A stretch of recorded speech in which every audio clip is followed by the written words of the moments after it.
Okay, ladies and gentlemen, short video on inverse variation. You'll recognize an inverse variation when the product of x and y is always the same constant number.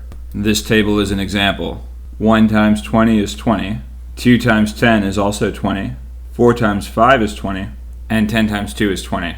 So anytime you take an ordered pair and multiply the x and the y value together and keep getting the same number and over again, then that's how you know you've got an inverse variation. And that number that you get when you multiply the numbers, the x and the y together, is your constant variation, k, and in this case that's 20.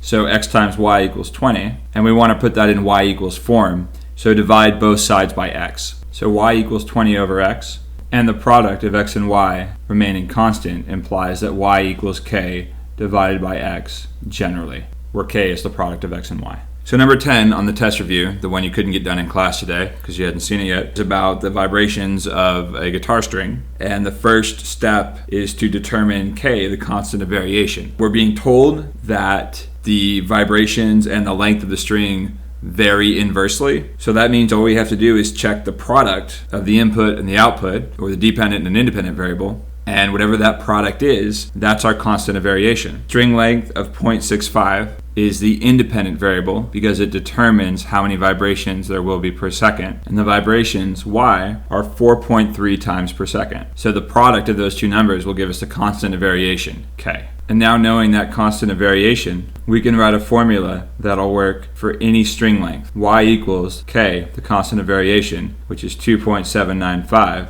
divided by x.